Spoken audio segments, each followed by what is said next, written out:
तो स्वागत है आप सभी के हमारे इस YouTube चैनल में। दोस्तों आज की इस वीडियो में हम बात करने वाले हैं 100 एसएससी जीडी के एग्ज़ाम में पूछे गए प्रश्न जो आपके एग्ज़ाम में बहुत फ़ायदेमंद साबित हो सकती है। एसएससी जीडी की नौकरियां निकाली थी। अब कुछ दिनों में उसके एग्ज़ाम होने वाले हैं। जो उम्मीदवार एसएससी जीडी के एग्ज़ाम की तैयारी कर रहे हैं उन्हें बता दें कि उम्मीदवारों को एसएससी जीडी से संबंधित जानकारी होना बहुत ज़रूरी है, क्योंकि एसएससी जीडी की परीक्षाओं में एसएससी जीडी जीके से रिलेटेड काफ़ी प्रश्न पूछे जाते हैं। इसीलिए एसएससी जीडी की तैयारी करने वाले उम्मीदवारों के लिए यह वीडियो बहुत फ़ायदेमंद साबित हो सकती है।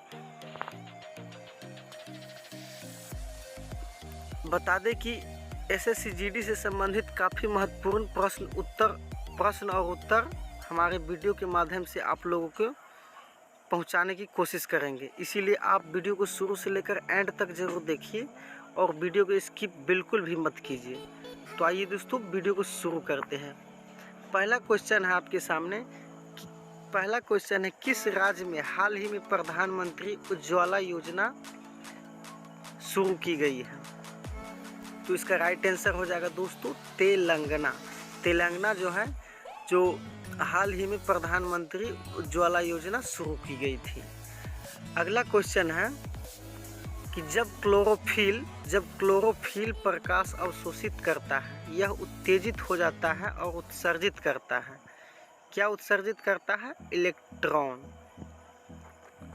अगला प्रश्न है, प्रधानमंत्री नरेंद्र मोदी ने 16वें अंतर्राष्ट्रीय ऊर्जा मंच की मंत्रिमंडलीय बैठक का उद्घाटन किया था।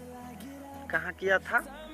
तो इसका राइट आंसर हो जाएगा न्यू दिल्ली में किया था। अगला प्रश्न है, बीमा क्षेत्र का नियंत्रण कौन करता है?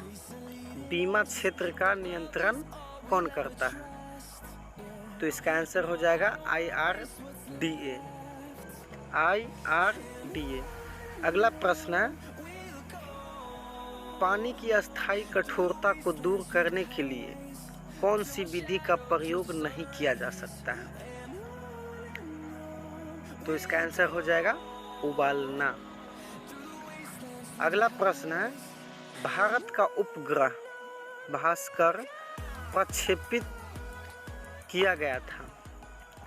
भारत का उपग्रह भास्कर प्रक्षेपित किया गया था। तो इसका आंसर हो जाएगा 18 जुलाई 1980 ईस्वी में किया गया था। अगला प्रश्न है कि प्रकाश संश्लेषण के दौरान मुक्त ऑक्सीजन आता है। प्रकाश संश्लेषण के दौरान मुक्त ऑक्सीजन आता है। तो इसका आंसर हो जाएगा जल। देखिए दोस्तों, ये एसएससी जीडी के एग्ज़ाम में पूछे गए प्रश्न हैं जो 2018 में पूछा गया था। वही क्वेश्चन को हम आप लोगों के पास दोबारा से रिपीट करने जा रहा हूँ। तो आइए दोस्तों वीडियो को शुरू से लेकर एंड तक ज़रूर देखिए। काहे कि इसमें दोस्तों बहुत महत्वपूर्ण और बहुत ही वीवीआई क्वेश्चन इस वीडियो के अंदर में दिया हुआ है। काहे कि सारे क्वेश्चन जितने भी इम्पोर्टेंट और वीवीआई हैं वो इस वीडियो के अंदर आपको देखने को मिलेगा। इसीलिए आप वीडियो शुरू से लेकर एंड तक जरूर देखें। अगला प्रश्न है, ज्ञानपीठ पुरस्कार कौन से क्षेत्र में दिया जाता है? ज्ञानपीठ पुरस्कार कौन से क्षेत्र में दिया जाता है? तो इसका आंसर हो जाएगा साहित्य। अगला प्रश्न है, कौन सा देश अंडमान द्वीप समूह से सबसे नज़दीक है? कौन सा देश अंडमान द्वीप समूह के सबसे नज़दीक है? तो इसका आंसर हो जाएगा म्यांमार। अगला प्रश्न है, एड्स में वायरस होता है। एड्स में वायरस होता है डबल स्ट्रैंडेड कच।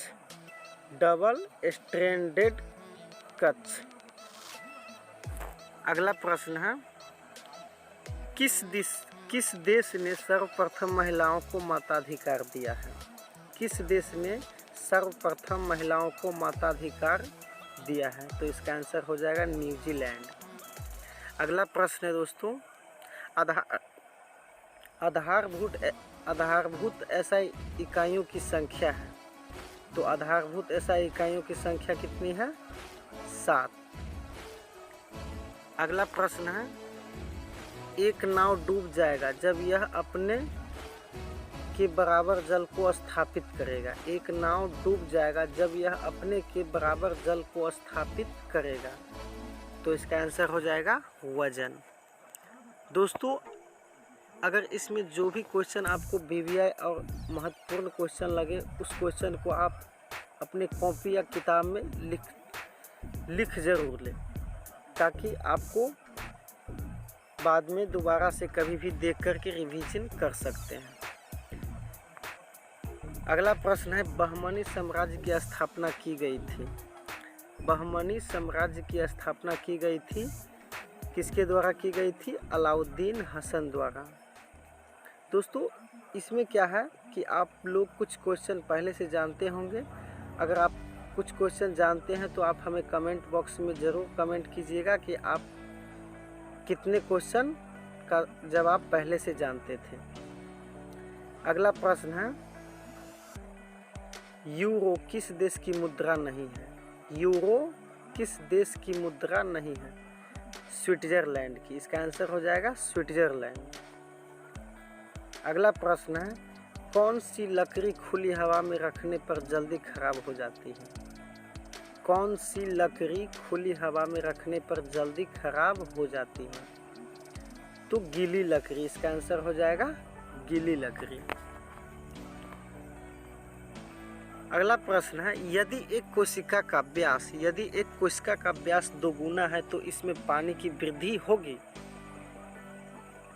यदि एक कोशिका का व्यास 2 गुना है तो इसमें पानी की वृद्धि होगी? आधी होगी। इसका आंसर हो जाएगा आधी। अगला प्रश्न है, पाइरोमीटर को क्या मापने के लिए प्रयोग किया जाता है? पाइरोमीटर को क्या मापने के लिए प्रयोग किया जाता है? तो उच्च तापमान। अगला प्रश्न है, फूलों की घाटी राष्ट्रीय उद्यान भारतीय राष्ट्रों में से किसके स्थित है? फूलों की घाटी राष्ट्रीय उद्यान भारतीय राज्यों में किसके स्थित है? तो इसका आंसर हो जाएगा उत्तराखंड। अगला प्रश्न है, एक वृत्ताकार प्लेट, एक धन और एक गोला सभी एक ही धातु के बने हुए और सभी का द्रव्यमान भी समान है तो 300 डिग्री सेल्सियस तक गर्म किया जाता है। उनमें से किसके शीतलन की दर सबसे कम होगी? तो इसका आंसर हो जाएगा गोला। इसका राइट आंसर हो जाएगा क्या? गोला। नेक्स्ट क्वेश्चन है, मैराथन दौड़ की दूरी है। मैराथन दौड़ की दूरी है तो 26 मील 385 यार्ड। अगला प्रश्न है, कौन सी चट्टानी संरचना में खनिजों का अधिकतम सांद्रण है? तो इसका आंसर हो जाएगा धारवाड़ प्रणाली। अगला प्रश्न है, बेकिंग सोडा का रासायनिक नाम क्या है? बेकिंग सोडा का रासायनिक नाम क्या है? Sodium bicarbonate. इसका राइट आंसर हो जाएगा सोडियम बाइकार्बोनेट। अगला प्रश्न है, नरेंद्र मोदी सरकार के वर्तमान रसायन और उर्वरक मंत्री कौन है? दोस्तों, यह क्वेश्चन बहुत वीवीआई क्वेश्चन है। ये क्वेश्चन जो बार बार एग्जाम में पूछे जाने की संभावना है। नरेंद्र मोदी सरकार में वर्तमान रसायन और उर्वरक मंत्री कौन है? तो इसका आंसर हो जाएगा अनंत कुमार। अगला प्रश्न है, कौन सा तत्व पौधों में जल और कैल्शियम के अवशोषण को बढ़ाता है? कौन सा तत्व पौधों में जल और कैल्शियम के अवशोषण को बढ़ाता है? तो इसका आंसर हो जाएगा बोरोन। अगला प्रश्न है, जैव विविधता के विनाश के कारण है। जैव विविधता के विनाश के कारण है जीव का निवास, पर्यावरण प्रदूषण, वनों का विनाश। इसका आंसर हो जाएगा। अगला प्रश्न है, नेपाल के वर्तमान प्रधानमंत्री कौन है? नेपाल के वर्तमान प्रधानमंत्री कौन है? खागरा प्रसाद शर्मा ओली। देखिए दोस्तों, यह क्वेश्चन सब बहुत वीवीआई क्वेश्चन है जो किसी भी एग्ज़ाम में पूछा जा सकता है, इसीलिए क्वेश्चन को आप अच्छे से याद कर लें और अच्छे से रिवीजन कर लें। अगला प्रश्न है, सीसा लीड का सबसे महत्वपूर्ण अयस्क है। सीसा लीड का सबसे महत्वपूर्ण अयस्क है तो ग्लेना। अगला प्रश्न है हैम्बर्गर प्रभाव को अन्यथा किस रूप में जाना जाता है? हैम्बर्गर प्रभाव को अन्यथा किस रूप में जाना जाता है? तो इसका आंसर हो जाएगा क्लोराइड शिफ्ट। अगला प्रश्न है मैं खाद्य प्रसंस्करण उद्योग केंद्रीय मंत्री हरसिमरत और बादल ने राज्यों के पहले मेगा फूड पार्क का उद्घाटन अजमेर के निकट रूपगढ़ गांव में किया है। तो इसका आंसर हो जाएगा राजस्थान।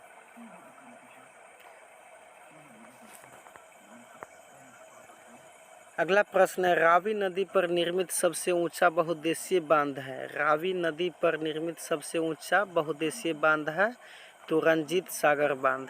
अगला प्रश्न है 1857 के विद्रोह के समय भारत का वायसराय कौन था? दोस्तों यह क्वेश्चन बहुत वीवीआई क्वेश्चन है, इसे आप अच्छे तरीके से याद कर लें और अपने कॉपी या बुक में लिख लें। तो इसका राइट आंसर हो जाएगा कैनिंग। 1857 के विद्रोह के समय भारत का वायसराय कौन था? तो कैनिंग था। अगला प्रश्न है नाबार्ड की स्थापना किस वर्ष हुई है? 1982 ईस्वी में। नाबार्ड की स्थापना किस वर्ष हुई? 1982 ईस्वी में। अगला प्रश्न है क्या होता है जब पानी बर्फ में संघनित होता है? क्या होता है जब पानी बर्फ में संघनित होता है? तो ऊष्मा का अवशोषण होता है। अगला प्रश्न है संविधान की व्याख्या कौन करता है? संविधान की व्याख्या कौन करता है? तो विधानमंडल करता है संविधान की व्याख्या। अगला प्रश्न है अंतर्राष्ट्रीय विकलांग दिवस विश्व स्तर को मनाया जाता है। अंतर्राष्ट्रीय विकलांग दिवस विश्व स्तर को मनाया जाता है 5 दिसंबर को। अंतर्राष्ट्रीय विकलांग दिवस विश्व स्तर को मनाया जाता है तो 5 दिसंबर को। अगला क्वेश्चन हड़प्पा सभ्यता के संदर्भ में कौन सा कथन सत्य है? तो इसका आंसर हो जाएगा उनके द्वारा पशुपति की पूजा की जाती थी। हड़प्पा सभ्यता के संदर्भ में कौन सा कथन सत्य है? तो उनके द्वारा पशुपति की पूजा की जाती थी। अगला प्रश्न है किसके कारण मलेरिया होता है? इसका आंसर हो जाएगा प्रोटोजोआ। नेक्स्ट प्रश्न है किस राज्य को भारत का टाइगर स्टेट्स कहा जाता है? तो इसका आंसर हो जाएगा मध्य प्रदेश यानी एमपी।